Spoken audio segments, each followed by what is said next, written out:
천사사관학교 57번째 강의를 시작하겠습니다. 이 강의는 미카엘과 그의 사자들 교회 58번째 설교를 기준으로 한 것입니다. 요한복음 12장 20절로 25절까지 봅니다. 명절에 예배로 올라온 사람 중에 헬라인 몇이 있는데 저희가 갈릴리 벳사다 사람 빌립에게 가서 청하되 선생이여 우리가 예수를 뵙고자 하나이다 하니 빌립이 안드레에게 가서 말하고 안드레와 빌립이 예수께 가서 여짜온대 예수께서 대답하여 가라사대 인자의 영광을 얻을 때가 왔도다. 내가 진실로 진실로 너에게 이르노니 하늘의 밀이 땅에 떨어져 죽지 아니하면 한 알 그대로 있고 죽으면 많은 열매를 맺느니라. 자기 생명을 사랑하는 자는 잃어버릴 것이요 이 세상에서 자기 생명을 미워하는 자는 영생하도록 보존하리라. 아멘. 여러분, 오늘 본문에서 중요한 구절은 24절입니다. 하늘의 밀이 땅에 떨어져 죽지 아니하면 한 알 그대로 있고 죽으면 많은 열매를 맺느니라입니다. 우리는 흔히 이 구절을 헌신과 희생의 관점에서 이해하고 있습니다. 이 구절은 오늘날 예수님께서 우리를 위해 하늘의 밀알로 희생한 것처럼 우리도 우리를 희생해서 많은 열매를 맺자라는 의미로 해석하는 구절이 되고 말았습니다. 일견 틀린 말은 아닙니다. 그러나 그보다 더 깊은 복음의 진리를 우리는 알아내야 합니다. 이 말씀은 우리에게 교훈을 주고자 하는 말씀이 아닌 것입니다. 6월절 명절에 헬라인 몇 사람이 예배로 성전에 올라왔습니다. 그리고 그들이 한 말을 잘 새겨들어야 합니다. 그들이 빌립에 가서 뭐라고 했습니까? 선생이여 우리가 예수를 뵙고자 하나이다 라고 말했습니다.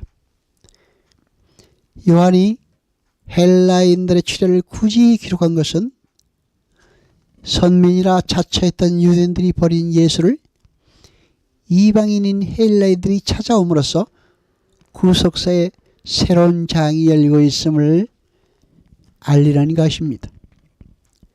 자기들만이 선민이라고 자처했던 유대인들이 개로 여겼던 이방 사람 헬라인들이 예수님을 찾아와서는 선생이여 우리가 예수를 뵙고 싶습니다라고 간청하는 것입니다. 그들이 이 말을 한 것은 그들이 예수를 배워야 한다는 것을 알았다는 것입니다. 그때 예수님께서 이제 때가 왔다라고 말씀하시고는 그때가 어떤 때인지를 설명하시는 부분이 하늘의 밀이 땅에 떨어져 죽지 아니하면 하늘 그대로 있고 죽으면 많은 열매를 맺느니라입니다. 그리고 유대인이나 헬라인이나 가릴 것 없이 하나님의 구원에 이르는 유일한 길은 율법도 아니고 제사도 아닌 오직 예수 그리스도 십자가의 죽음에 의해서만 가능하다는 것을 고지하는 것이 하늘의 밀이 땅에 떨어져 죽지 아니하면 하늘 그대로 있고 죽으면 많은 열매를 맺느니라입니다. 하나님은 분명 하나님의 복이 이스라엘만이 아닌 모든 족속에게 적용될 것임을 처음부터 밝히셨습니다. 따라서 아브라함이라는 조상에서 시작된 이스라엘은 아브라함의 영적 후손인 영적 이스라엘 즉 교회를 상징하고 있었던 것이지 그 민족만의 선민이었던 것이 아닙니다. 그런데 이 이방인들이 그 진리를 알고 예수님을 찾아온 것입니다. 여러분, 성경에서 영광, 독사는 하나님의 성품과 하나님 되신 밖으로 드러나는 상태를 말한다고 했습니다. 지금 예수님은 당신의 죽으심을 가리켜 당신의 영광이라고 말씀하고 계십니다. 그렇다면 예수님의 십자가에 하나님의 영광이 드러난다는 말이 되는 것이죠. 그렇습니다. 바로 그 예수 그리스도의 십자가에 하나님의 공의와 사랑과 은혜와 용서와 오래 참심 등이, 즉 하나님의 성품과 하나님 되심이 농축되어 드러나 있는 것입니다. 그래서 성경은 십자가를 가리켜 하나님의 영광이라고 부르는 것입니다.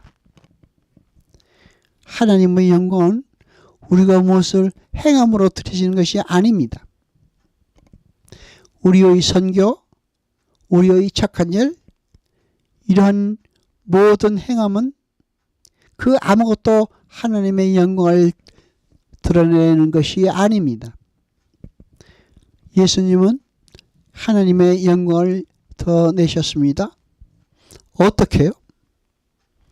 하나님의 말씀에 순종하여 당신의 목숨을 버리심으로 그로 말미암아 당신의 백성들을 죄에서 구원하는 것을 말합니다. 따라서 우리에게서 주님이 영광을 받으실 수 있는 유일한 길은 우리가 예수 그리스도의 은혜를 진심으로 깨닫고 그분의 사랑 앞에 온전히 순종하고 복종하는 자로 서는 것만으로 가능합니다.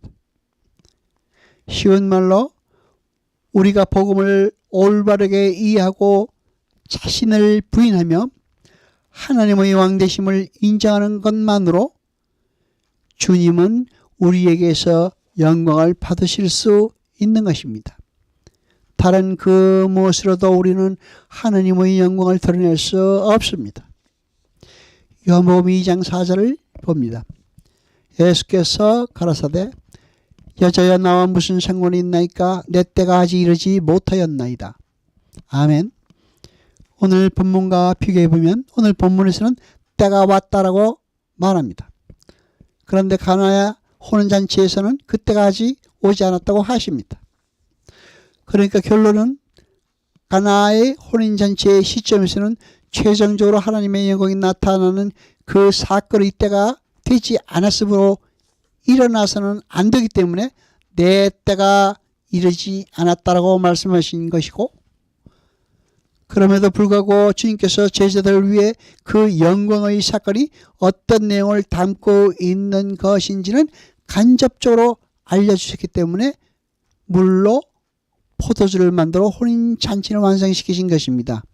그것이 바로 물로 포도주를 만드신 사건입니다. 이사야 7장 23절로 25절까지 봅니다. 그날에는 천재은일 천개의 가치가 되는 포도나무가 있던 곳마다 진려와 형극이 날 것이라. 온 땅에 진려와 형극이 있으므로 살과 활을 가지고 그리로 갈 것이요 보습으로 갈던 산에도 진려와 형극가들에게 들여서 그리로 가지 못할 것이요 그 따가운 소를 놓으며 양에 밟는 것이 되리라. 아멘. 이것은 하나님께서 패역한 이스라엘을 심판하시기 위해 아수르를 시켜 그들을 침공하실 때 하나님의 심판의 날에 그 침공하실 때의 그 날, 즉 심판의 날에 관한 묘사입니다. 그런데 그러한 심판의 날에 등장하는 것이 진려와 형극입니다. 진려와 형극으로 번역된 히브리어 샤이트, 샤미르가 다 가시덤불, 가시떨기라는 단어입니다. 그러니까 가시떨기는 하나님의 은혜를 떠나 죄에 빠져 심판에 이른 모든 죄인의 상태를 말합니다. 비슷한 말이 어디에서 나옵니까? 창세기 3장에서 하나님이 아담을 심판하실 때 그 상태를 말합니다. 하나님의 저주와 심판 아래 놓여 있는 그러한 죄인들의 상태를 말하는 것입니다. 그렇다면 돌밭은 어떤 밭인가요? 이사야 8장 13절로 15절까지 봅니다. 만군의 여호와 그를 너희가 거룩하다고 그로 너희의 두려워하며 놀랄 자로 삼으라. 그가 거룩한 패할 곳이 되시리라. 그러나 이스라엘 두 집에는 거칠은 돌 걸리는 반석이 되실 것이며 예루살렘 거민에게는 함정 올무가 되시리니 많은 사람이 그로 인하여 거칠 것이며 넘어질 것이며 부러질 것이며 걸릴 것이며 잡힐 것이니라. 아멘. 자신들의 불가능함을 인정하지 않고 율법을 의지하는 이스라엘을 돌밭이라고 하는 것입니다. 그래서 그들은 거치고 넘어지고 부러지고 걸리게 된다고 합니다. 그것이 돌밭입니다. 이렇게 돌밭 역시 심판받을 자들의 마음 상태를 말합니다. 그런데 하나님께서 그렇게 전부 심판을 받아 거치고 넘어지고 부러지고 걸려서 다 죽어야 하는 자들 중에서 어떤 자들이 은혜를 입어 살아날 것이라고 말씀하십니다.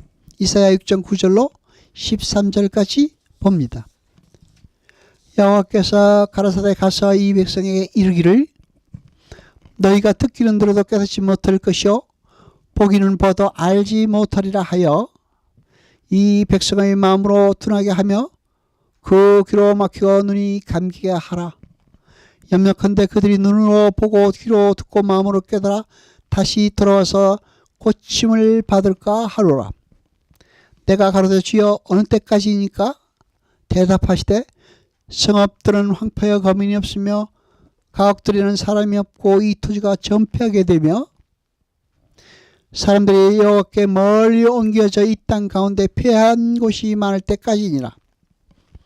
그중 10분의 1이 오히려 남아있을지라도 이것도 삼키운 바 될 것이나 밤나무 상수리나무가 배임을 당하여도 그 그루터기가 남아있는 것 같이 거룩한 시가 이 땅의 그루터기니라. 아멘. 하나님의 은혜를 떠나 자기가 세상의 왕이 되어 살겠다고 하는 모든 패역한 죄인들은 하나님의 말씀을 알아듣지도 못할 뿐 아니라 열매를 맺을 수도 없어서 전부 황폐한 땅이 되어 멸망으로 떨어져야 하는데 하나님께서 거룩한 씨를 하나 심어서 그 땅의 그루터기를 만드시겠다고 하십니다. 그러니까 이 세상의 모든 땅은 다 길가밭이요 가시떨기 밭이어서 심판과 저주 속으로 던져져 멸망받아야 하는데 하나님이 거룩한 씨를 준비하셔서 그 씨에서 열매를 맺게 하시겠다는 것입니다. 갈라디아서 3장 16절을 보냅니다. 이 약속들은 아브라함과 그 자손들에게 말씀하신 것인데 여럿을 가리켜 그 자손들이라 하지 않고 오직 하나를 가리켜 네 자손이라 하셨으니 곧 그리스도라. 아멘. 영생이란 열매를 맺기 위해 황폐한 땅에 심겨지는 거룩한 씨는 곧 그리스도 예수입니다. 씨 뿌리는 자의 비유에서 예수님이 그 씨를 무엇이라고 하십니까? 요한복음 1장에서 말씀은 누구라 했습니까? 예수 그리스도입니다. 믿음이라는 것은 복음을 올바로 이해하며 듣고 깨닫는 것으로부터 시작이 되는 것입니다. 하나님은 저주받아 황폐하여 버린 죄인들의 밭에 거룩한 씨를 심으셨습니다. 그리고 거기서 깊이 잃고 열매를 맺어 내시고야 마셨습니다.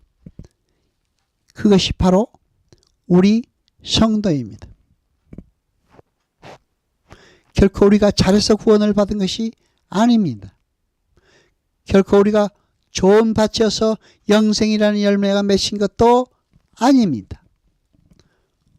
오직 사랑이신 예수 그리스도의 은혜에 의해 우리가 구원받은 것입니다.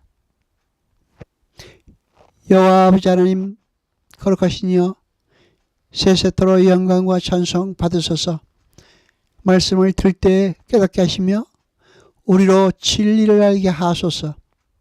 이 모든 것 감사드리며 우리 주 예수 그리스도 이름으로 기도드리옵나이다. 아멘.